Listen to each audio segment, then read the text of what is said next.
Wheelchair skills. I'm going to leave most of the difficult stuff up to our volunteers from the community. I'm just going to show you the basics right now. Safety first, just like for transfers, you should always have a physiotherapist with you when you're first learning these skills. And anti-tip bars are our friends. On this chair right at the bottom, you can see the anti-tip bars. We recommend that you keep these on all the time until you've learned how to safely do wheelies and safely learn how to fall and protect yourself. Most of them do pop right off. In this chair, they actually flip over if you want them like that. You'll need to flip them up or remove them when you're doing wheelies and different skills like going up curbs, but otherwise you need to have them down. When you're learning wheelies, you also need to have a spotter. That's why I have this chair here. I'm going to show you different ways to spot. The physiotherapist will typically be the spotter. This chair has push canes on it. If somebody were doing a wheelie, they're in the chair. I'm actually going to have my hands right underneath here, not touching it unless they need me.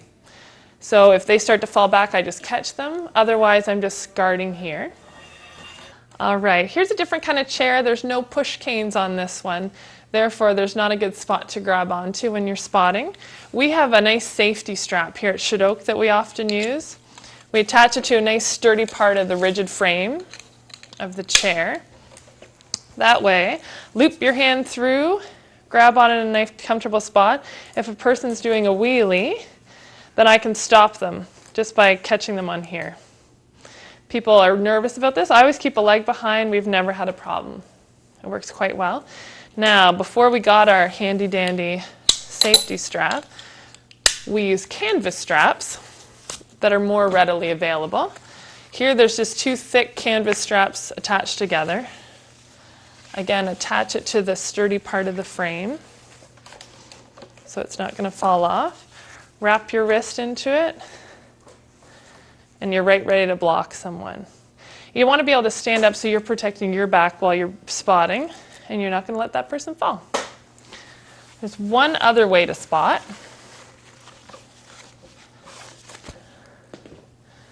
If someone has a nice wheelie stool, they can actually sit on the wheelie stool and follow behind you a little bit. It's a little more difficult, but it is possible.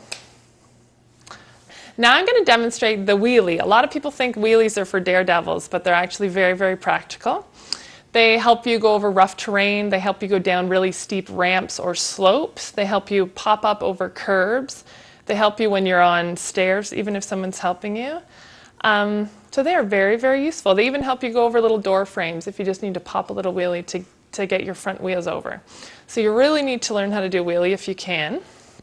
Again, you'll notice on this chair, I'll wheel around, there's no anti-tip bars on here. Therefore, if I were just beginning, I would have a spotter with me. Some anti-tip bars can be raised up enough that you can actually practice your basic wheelie without taking them off, and that is wonderful for practice, but I'm going with no bars.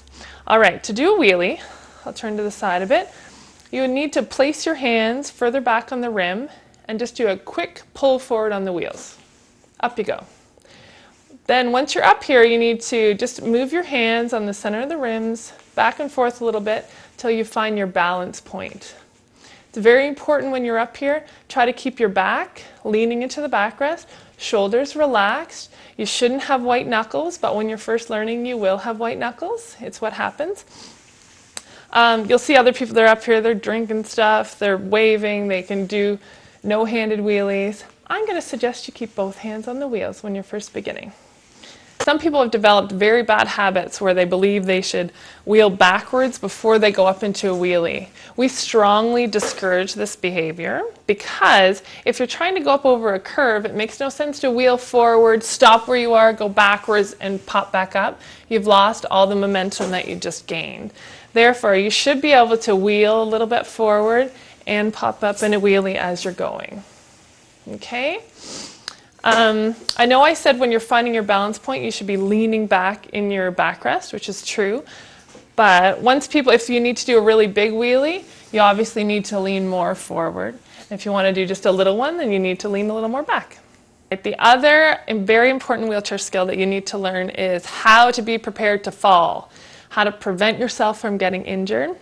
We always tell our clients it's not a matter of if you fall in the future, it's a matter of when you fall, especially for the very active clients that we get to see.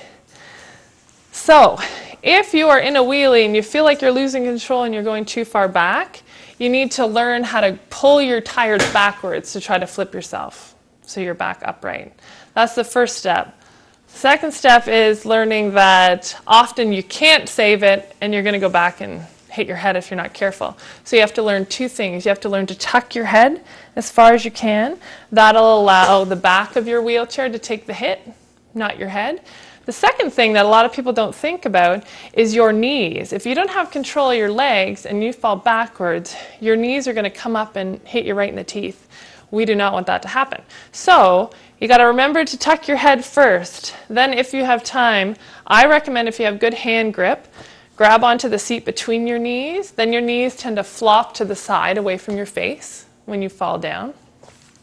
If you don't have good hand grip, then what you can do, when you're tucking your head forward, you put one arm over top of your knees, and that'll help protect your face when you're falling. And I hope many of you do not fall. Now I'm going to let the real stars take over, but I'm going to warn you before you watch the next video clips, these people in the community, many of them have been living with spinal cord injuries for many, many years, and a lot of the skills that they've learned and mastered took a long time, and they actually developed them after they finished their formal rehabilitation.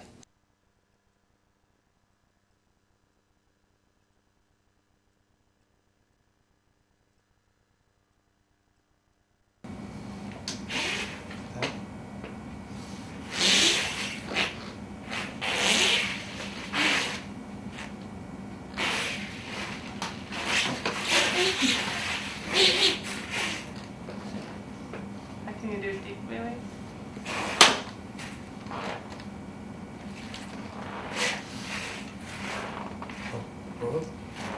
Oh.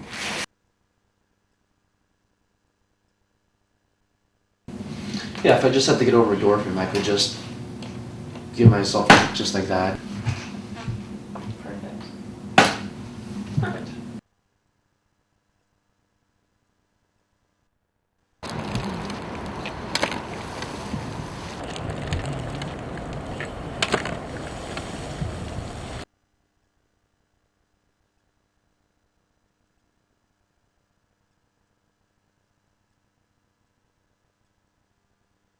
There's two ways to go up short ramps. One is to just go really slow and kind of take your time pushing up it. The other option is to take a run at it. If it's a short ramp, the momentum will get you 3/4 of the way up. So the first way I'll go up nice and slow and maybe take a rest halfway through.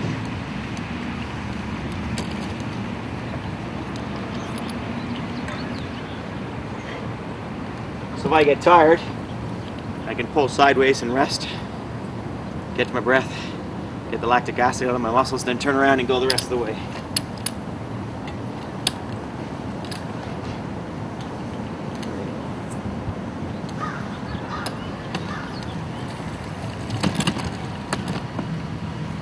Second option is get as much speed as you can.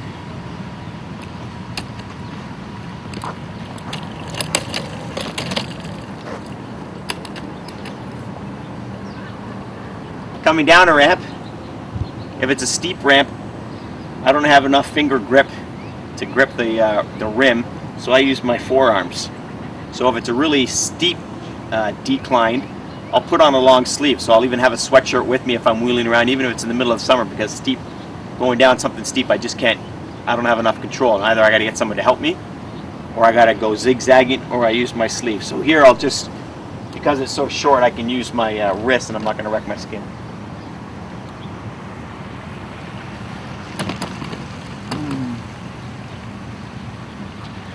What about ever going backwards? Only if I have somebody with me. Right. It's too easy. Okay, we can talk about that. Going backwards is another option, but then we're concerned about balance, so then I got to be leaning down onto my knees. So if I have somebody with me and I'm going down something really steep, then I'll lean onto my knees, and then they'll direct me down. So I'll go all the way down, and then I can. So that's another option. Sometimes my feet aren't in the right position. I don't like the way they're sitting. So instead of getting somebody to come and help me, I'll find something hard. And now they're in the nice position again. So coming down, I'll use my forearms. I just get more control. I can push in. This way I can utilize my deltoids and keep my chair under control. I have a little bit of concern of burning skin, and again, short distance, it's not a big deal.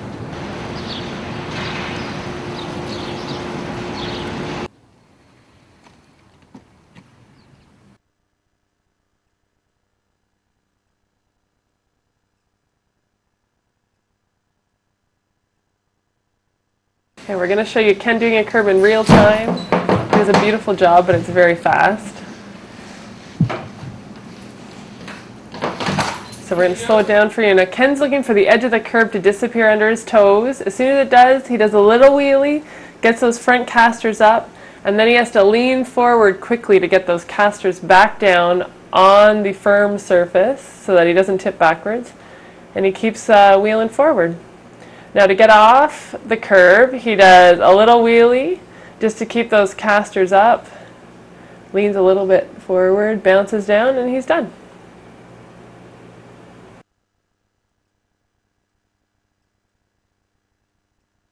Adrian is doing a little bit smaller curb. The trick is to let the momentum carry me over. So now I'll go back down. And notice Adrian does a tiny little wheelie just to keep his front casters up so that his big tires hit the ground first.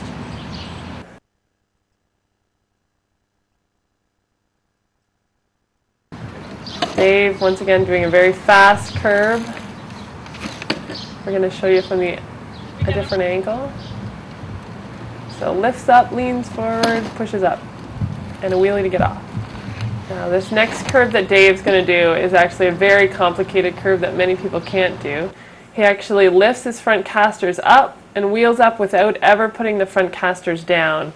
For beginners, we do not recommend this. You have to get those front casters down or you have a really high risk of flipping backwards and hitting your head.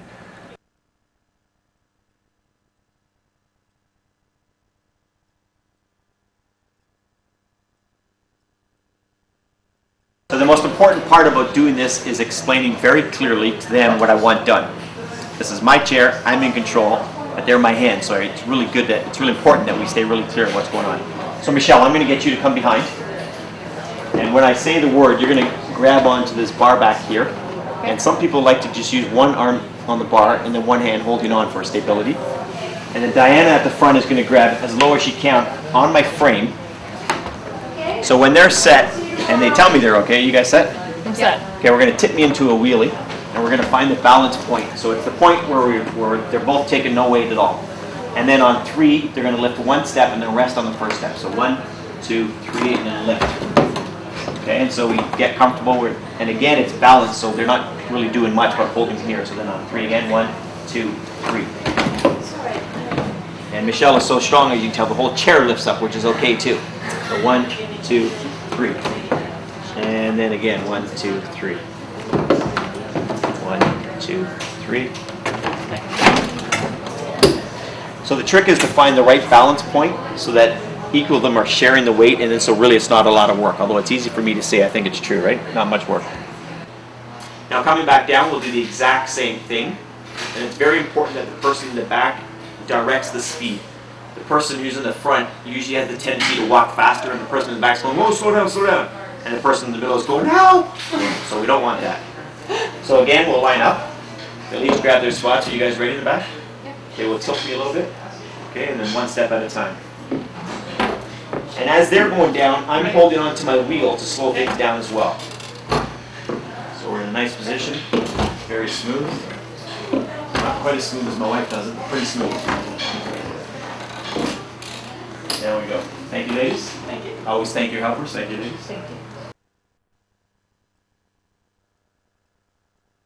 Now we're going to practice going up some stairs. So if you're in a wheelchair, you need to know how to direct 2 people to take up the stairs, or if you're helping someone in a chair, it's nice to know how to do this. So we're going to show you using a chair where you have to remove the footrest, or you can remove the footrest.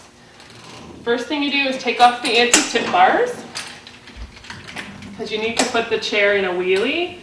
and you can't do that if the bars are on. I'm going to give these to Michelle just so we don't lose them. Okay.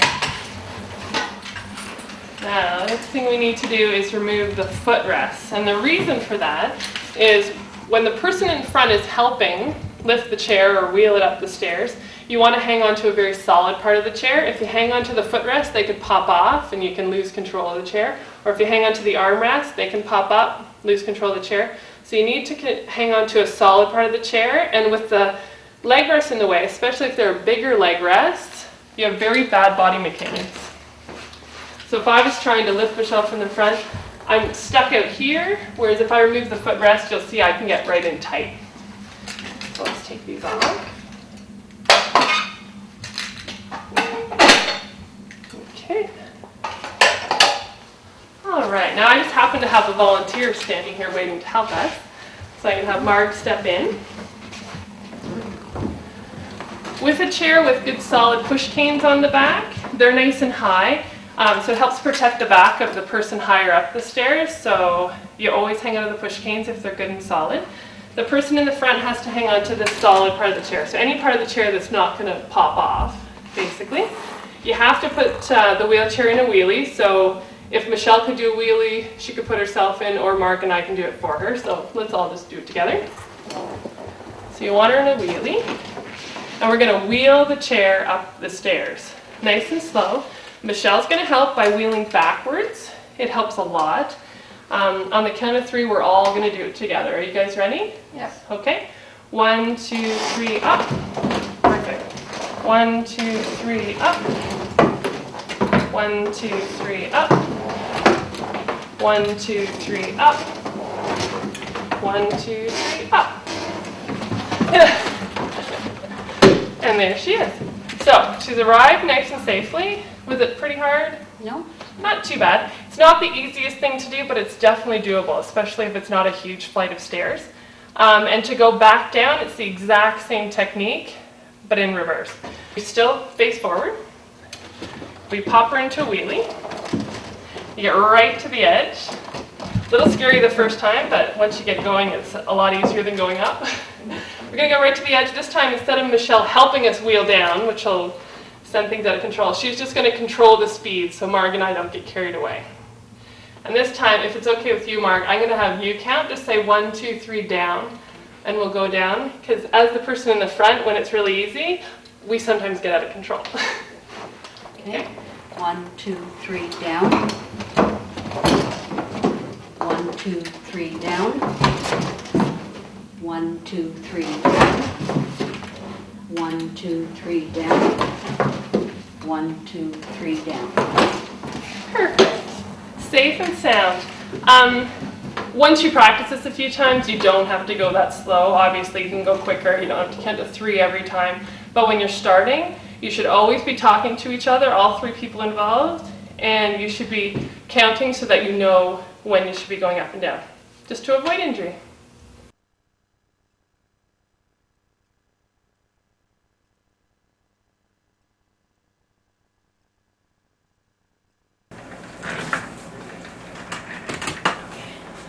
Now Dave is going to show how he gets upstairs and brings his chair all by himself if needed.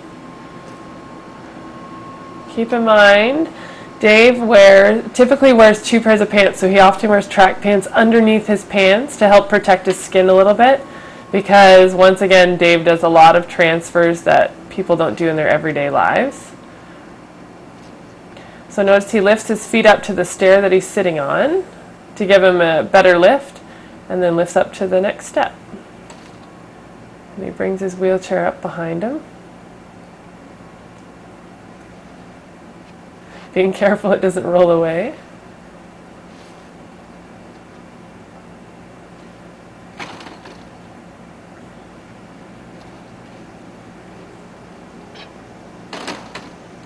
Brings his chair all the way up to the top.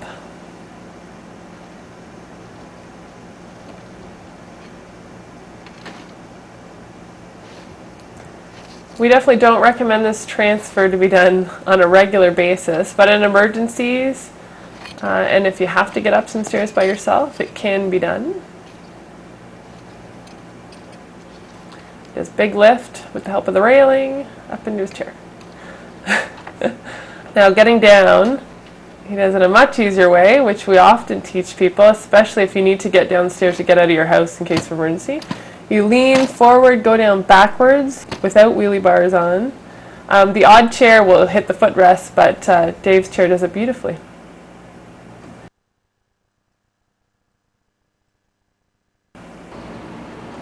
This is another way to go downstairs. You can actually do this going down a regular staircase, but you would need a lot of supervision as you're learning this skill, and you need to be very, very skilled in wheelies. Like, it's essentially the same as going down curb after curb after curb. Well done.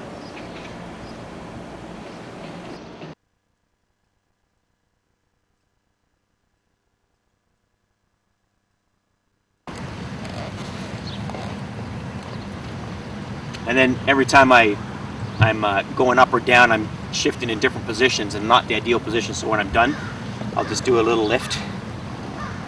First, because it's good to relieve pressure off your butt, and then it gets me in a better position. I would just dig my elbows into my wheel, and actually my elbow goes in between my wheel and my clothing guard, so it doesn't slip. And then I have a pretty good sense of where I'm going to fall right out of my chair and where I'm okay, and this is about it. And same with my left side. And are you actually using your right arm there to hold Well, yourself yeah, a little this through is biceps? more of a balance. My opposite arm.